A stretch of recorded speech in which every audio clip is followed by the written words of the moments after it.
Dateline, 7 Seas Lagoon. Amid the lush gardens and well-appointed houses of Merriweather Pleasure's palatial estate on the shores of 7 Seas Lagoon, a heist of epic proportions has occurred. After a central Mexican vision quest in 1911, Pittsburgh steel tycoon and globetrotter Merriweather Adam Pleasure pulled stakes from the Paris of Appalachia and loaded his wife Isabella and sons Henry and Stewart, daughter Merriam arriving via the Stork in July of the same year, onto his recently purchased riverboat, the Empress Lily, named for his zany Uncle Walt's wife, and sailed them down the Sassagoula River to the shores of Lake Buena Vista.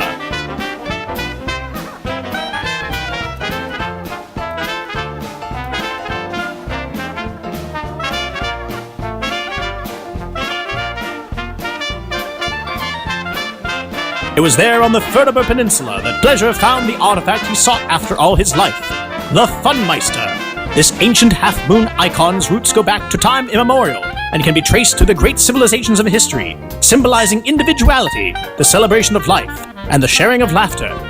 Pleasure immediately struck a bargain with Chief Son of Hanging Moon, the tribal leader of the peninsula's native people, the I-4 Nomads, for which a latter-day road would be named after. That each year his people would receive from Pleasure 2 raccoon pelts and a check for $2,000. Pleasure dedicated his newly acquired land to the spirit of the Funmeister, and though by day he and his employees turned the finest canvas into the finest sails for seagoing vessels, by night the factory district turned into a veritable San Simeon, hosting the finest of who's and all-night reveling.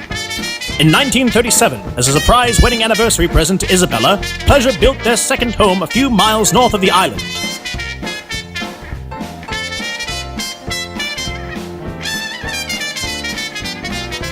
Dubbed the Grand Floridian, the Pleasure's more civilized parties were carried out here, and the Funmeister was given a place of honor among the artifacts stored within.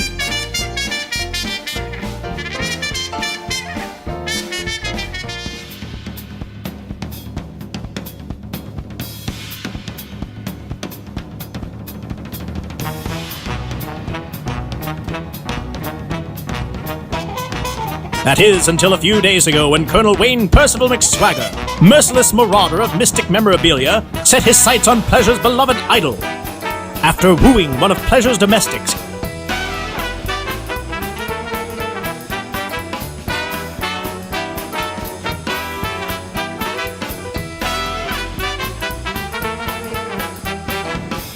he gained access to the fetish and deftly replaced it with a cheap knockoff. With the idol in McSwagger's hands, he could bring an end to good times worldwide.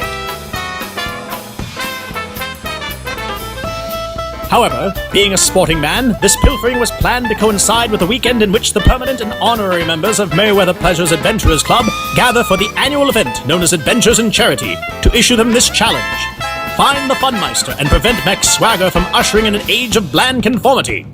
All are invited to gather at the Grand Floridian on Friday, September 28th at 7 p.m. to try to stop the Colonel. When, and if this happens, I on the globe will be there. Kungaloosh